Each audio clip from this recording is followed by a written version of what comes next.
మీరిచ్చిందే నేను గడిపే ప్రతి క్షణం, ప్రతిరోజు మీ భిక్షే. మీరు లేకపోతే నేను లేను బాబు. ఇంకెంతసేపు మమ్మీ? సైన్ చేసి లెటర్ ఇచ్చి అతన్ని పంపించేసేయి. ఏం మాట్లాడుతున్నావు ఆనంద్? ఇంత తెలిసా కూడా అలా ఎలా అంటున్నావు? ఈ అభిరామ్ నాకు కిడ్నీ దానం చేశాడు. నాకు తెలుసు మమ్మీ. ఆ రోజు హాస్పిటల్లో అతను చూశాను. డబ్బులు తీసుకుని కిడ్నీ ఇచ్చాడు, అంతేగా? That is business, that's it. ఏంటి బిజినెసా? మానవత్వాన్ని కూడా వ్యాపారంతో పోలుస్తున్నావా నువ్వు? అంతకుమించి ఏముంటుంది వదిన? వసు నిన్ను బాంబు దాడి నుంచి కాపాడింది, మేనేజర్ పోస్ట్ కొట్టేసింది. అభిరామేమో నీ కిడ్నీ ఇచ్చాడు, డబ్బులు తీసుకున్నాడు. అవి చాలదన్నట్టు వాచ్మెన్ జాబ్ కొట్టేశాడు.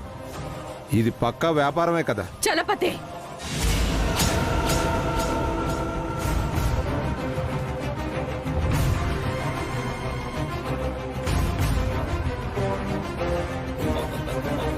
ఆనంద్ అంటే చిన్నోడు. నీ బుద్ధేమైంది? నన్ను కాపాడడం వల్లే వసుకు నేను మేనేజర్ జాబ్ ఇచ్చాననుకుంటున్నావు. కానీ తనకు అర్హత, సామర్థ్యం ఉంది.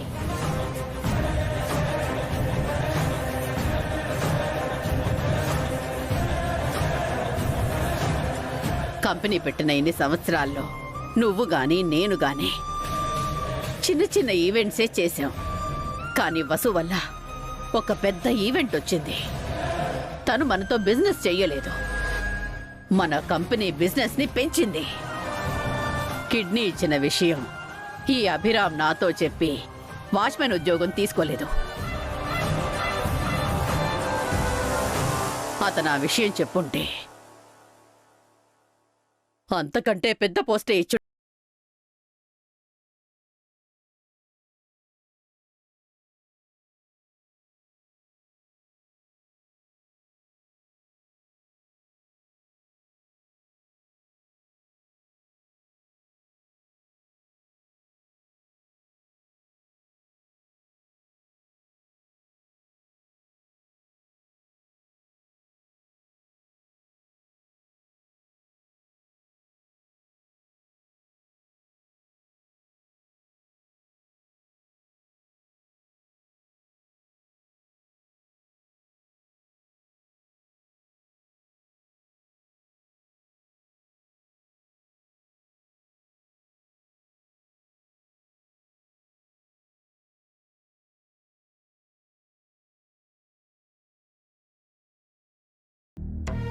దేవత లాంటి మనుషులు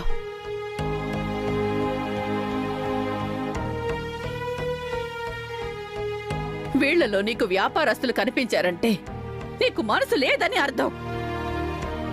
ఎనఫ్ మమ్మీ. ఆఖరిసారిగా అడుగుతున్నాను, అతను పంపిస్తావా లేదా?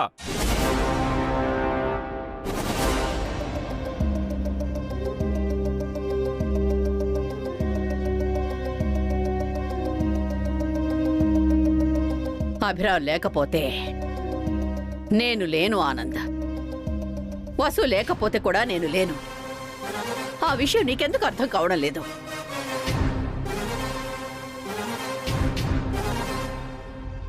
నేను నీకు జన్మనిస్తే వీళ్ళు నాకు పునర్జన్మనిచ్చారు.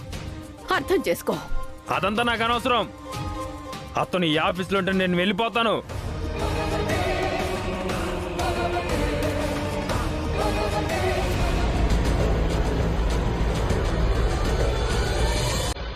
All right.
What do you mean mummy? ఏంటి నీ ఉద్దేశం? వ్యవహారం చెడేలా ఉంది. వెంటనే జోక్యం చేసుకోకపోతే అసలకే మోసం వచ్చేలా ఉంది.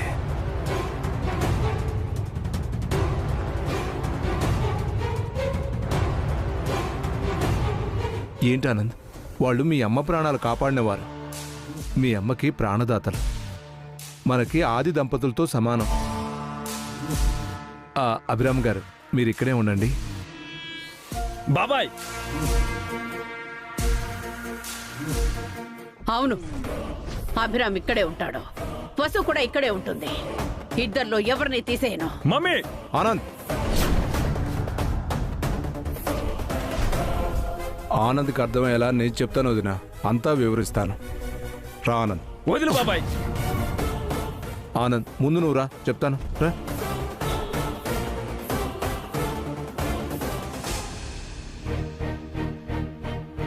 బాబు అభిరామ్, మా అబ్బాయి తరపున నేను సారీ చెప్తున్నాను.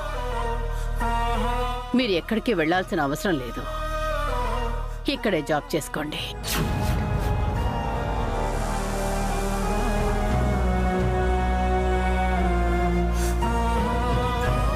నేను ఇంకెక్కడైనా జాబ్ చూసుకునేవాడిని కదా మేడం. అనవసరంగా మీ బాబుని బాధ పెట్టారు. చాలా కోపం వస్తుంది బాబాయ్. నన్ను కొట్టి ఇన్సల్ట్ చేసిన వాడిని ఇంటికి పంపించకుండా ఇక్కడే ఉండమంటుంది. మీలాంటి వాళ్ళు ఉండాలి బాబు. నేనెవరో తెలియకుండానే నాకు కిడ్నీ ఇచ్చారు. నేనెవరో తెలిసాక నా బాబు పోలీస్ స్టేషన్కి వెళ్లకుండా కాపాడావు. నీకు నీ భార్యకు నేను ఎంతగానో రుణపడి ఉంటాను. అమ్మ సంతోషం కాదానంద్, ఆస్తి కోసం మనం ఆలోచించాలి. నువ్వు ఆవేశంతో తొందరపడి ఆఫీసు నుంచి వెళ్ళిపోతే ఇప్పుడప్పుడే ఈ ఆస్తి నీ చేతికి రాదు, ఎప్పటికీ రాకపోవచ్చు కూడా. బాబాయ్, నాకు మీరిద్దరు నా ఆత్మ బంధువుల్లా అనిపిస్తున్నారు. మీ ఇద్దరి మీద నాకు సంపూర్ణమైన నమ్మకం ఉంది. ఆ నమ్మకం బలపడకూడదు ఆనంద్. నీ మీద, వైషు మీద, నా మీద అమ్మకు నమ్మకం లేదు. తను బయట వాళ్ళనే నమ్ముతుంది. అది ప్రమాదం. ఇంకే ప్రమాదం నా వైపుకు రాదు. మీరిద్దరూ నా పక్కనుంటే నేను నిండు నూరేళ్లు జీవిస్తాను. నన్ను ఎప్పుడు వదిలి వెళ్ళనని నాకు మాటివ్వండి, మాటివ్వండి. నీకు మాటిస్తున్నా ఆనంద్. అతి త్వరలో ఆ ఇద్దరిని అమ్మ నుంచి, ఆఫీస్ నుంచి దూరం చేస్తాను. ఆస్తిని నీ సొంతం చేస్తాను.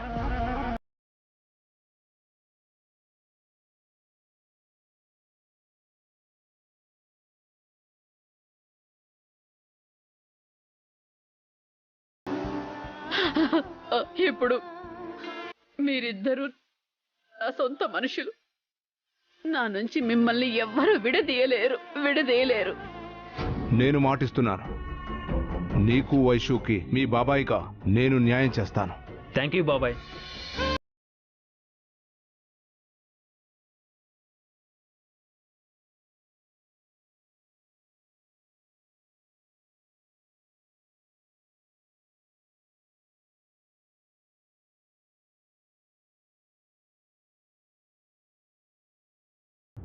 అభిగాడు కిడ్నీ ఇచ్చింది సుమిత్రదేవిక.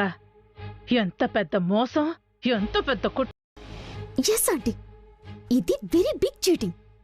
మనతో ఒక్క మాట కూడా చెప్పలేదు. మన నిజాయితీగా ఇంటర్వ్యూకి వచ్చి ఉద్యోగంలో చేరాం. అభిగాడేమో కిడ్నీ లంచంగా ఇచ్చి ఉద్యోగం తెచ్చుకున్నాడు. మనం మన డిగ్రీలతో సర్టిఫికేట్స్ తో జాబ్ తెచ్చుకుంటే బావగారు అడ్డదారులు జాబ్ తెచ్చుకున్నారు. అలాంటి మనిషిని అస్సలు క్షమించకూడదు. బాంబు దాడి నుంచి కాపాడిందని ఇప్పటికే వసుని ఆ సుమిత్రాదేవి నెత్తిన పెట్టుకుంది. ఇప్పుడు కిడ్నీ ఇచ్చాడని అభిగాడికి గుడి కట్టి పూజలు చేస్తుందేమో. పూజలే చేస్తుందో, చాలా పెద్ద పోస్ట్ ఇచ్చి అభిబావ గారిని కూడా మన నెత్తి మీద కూర్చోబెడుతుందో. అదే జరిగితే మనం ఈ ఆఫీసులో ఉండలేము. ఇప్పటికే వసు మనల్ని చీమల కంటే హీనంగా చూస్తోంది. అభిగాడికి కూడా పెద్ద పోస్ట్ వచ్చిందంటే మనల్ని బతకనివ్వడు, వేపుకుని తింటారు.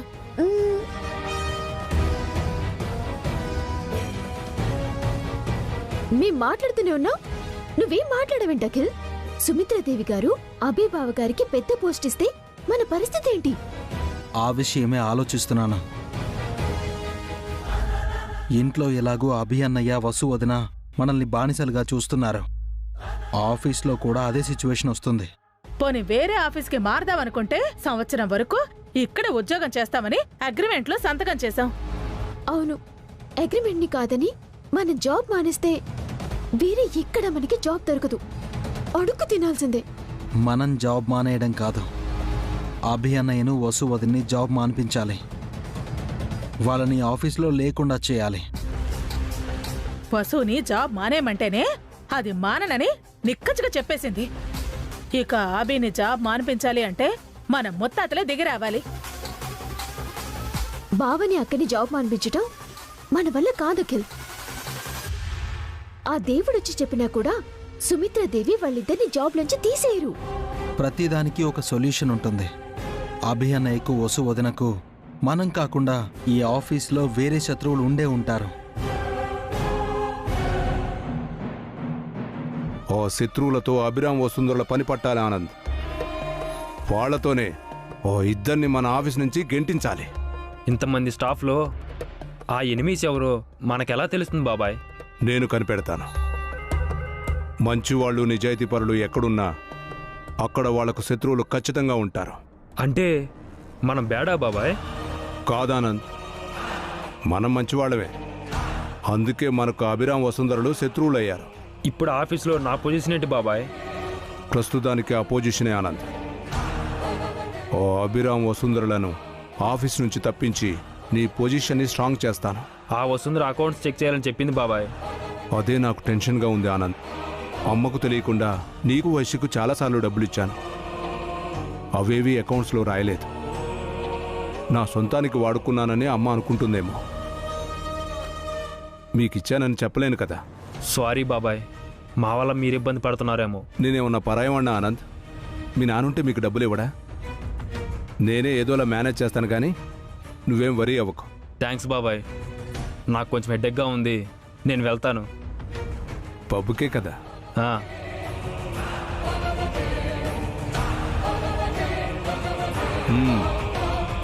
Enjoy. Thank you so much బాబాయ్.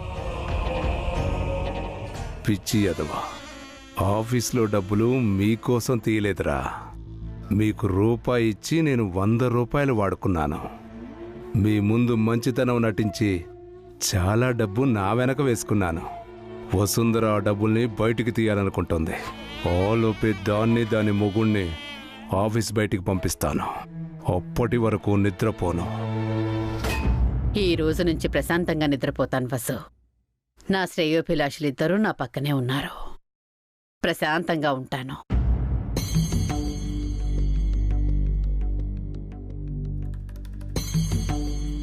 ఏంటమ్మా ఆలోచిస్తున్నావు? నీ భర్త కిడ్నీ ఇచ్చింది నాకే అనే? అవును మేడం.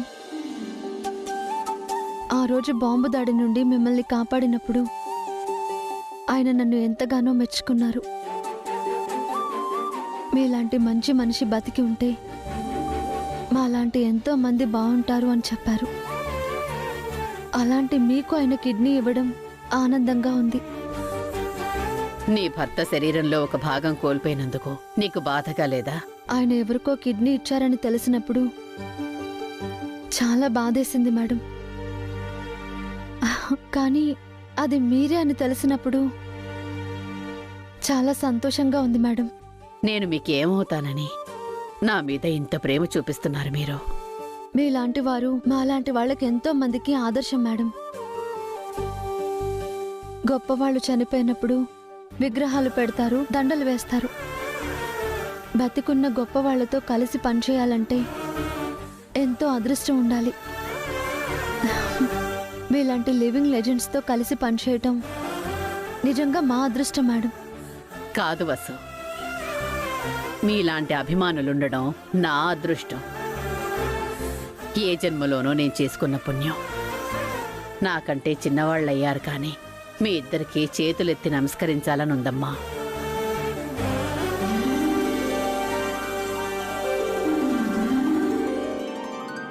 అవునభి, ఆ రోజు నువ్వు కిడ్నీ ఇచ్చావని బాధపడ్డాను, కానీ చాలా మంచి పని చేశావు. అందుకే ఈరోజు ఇంత మంచి జరిగింది. ఈ ఆఫీస్లో నీకు ఒక గుర్తింపు వచ్చింది. మేడం గారు నీకు నీ అర్హత తగ్గ జాబ్ ఇస్తారు. నేనేమీ ఆశించటం లేదన్నయ్య. ఇప్పుడు చేస్తున్న జాబ్ చాలు. చాలదభి, అర్హత తగ్గ ఉద్యోగం చేయాలి నువ్వు. మరి నువ్వన్నయ్య, నువ్వు అకౌంటెంట్ అయి ఉండి గార్డెనింగ్ చేస్తున్నావు. ముందు నీకు మంచి జాబ్ కావాలి. ఈ తోటమాలి పని నీకు సెట్ అవుదన్నయ్య. టైం వచ్చినప్పుడు అన్నీ అవే జరుగుతాయి అభి. సరే, నేను బయలుదేరుతాను. నువ్వు వసుని తీసుకొని వచ్చేసి.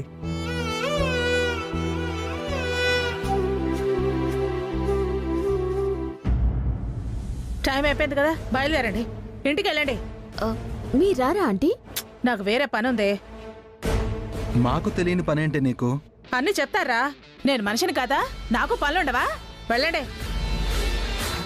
పద.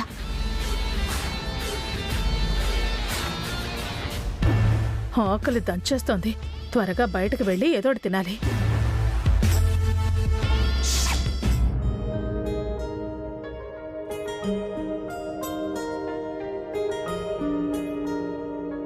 అంకుల్, ఏంటి బాబు మళ్ళీ వచ్చావు?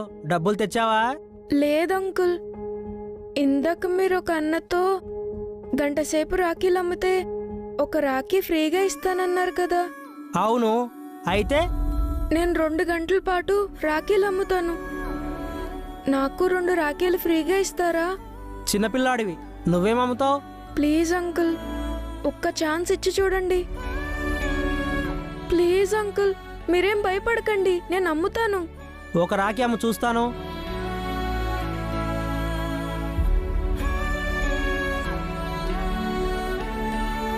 అన్నల్లారా రండి, మీ సిస్టర్స్ కు రాఖీలు కొనండి. అక్క చెల్లెలతో రాఖీ కట్టించుకుంటే మీకు మీ అక్క చెల్లెలకు మంచి జరుగుతుంది. మీ ఇంట్లోకి బోల్డెన్ డబ్బులు వస్తాయి. మీరు ధనవంతులవుతారు. మీ హెల్త్ బాగుంటుంది. మీరు అనుకున్నది సాధిస్తారు. రండన్నా రండి, రాఖీలు తక్కువ రేట్కే వస్తున్నాయి. త్వరగా కొనండి. తమ్ముడు, ఒక రాఖీ ఇవ్వు. తీసుకో, ఇది బాగుంది. ఎంత? 50 రూపాయలు. ఇది కూడా తీసుకో అన్నా. ఇదిగోండి అంకుల్. రెండన్నా రండి. బాబు, 2 రాఖీలు ఇవ్వమ్మా. ఇదిగోండి అన్నా. ఎంత? మీ సిస్టర్స్ చాలా హ్యాపీ ఫీల్ అవుతారు. ఇదిగో బాబు. తీసుకోండి అంకుల్. భలే అమ్ముతున్నావురా, నీకు చాలా తెలివి ఉంది. గంట 2 గంటలు కాదు కానీ ఈ రాఖీలు మొత్తం అమ్మేసాయి. నీకు 2 రాఖీలు ఫ్రీగా ఇస్తాను. Thank you uncle. నేను ఇప్పుడే వస్తాను, రాఖీలు అమ్ముతా ఉండు. Okay uncle. రండి అన్నలు రండి, రాఖీలు అమ్ముతున్నాము రండి. వేద జీవితం. తృప్తిగా తింటానికి కూడా ప్రాప్తం లేకుండా పోయింది. ఇంట్లోనేమో దరిద్రం, ఆఫీసులో ఏమో పనులు. కడుపు నిండా తిని ఎన్ని రోజులైందో. రోజు ఇలాగ కడుపు నింపుకోవాలి. రాఖీలు అమ్ముతున్నాం, రండమ్మా రండి. రండమ్మా. ఏ రాఖీ కావాలి? చూపించు. వీడేంటి రోడ్డు పక్కన రాఖీలు అమ్ముతున్నాడు? ఈ కొత్త బిజినెస్ ఎప్పుడు మొదలు పెట్టాడు?